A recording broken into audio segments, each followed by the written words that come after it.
बेटी रहती है पटना में, ठीक है।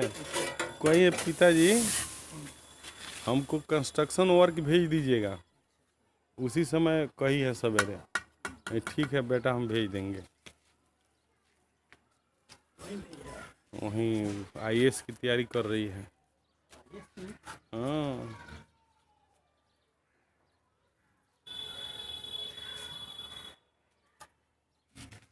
हर चीज़ पर उसका नज़र रहता है।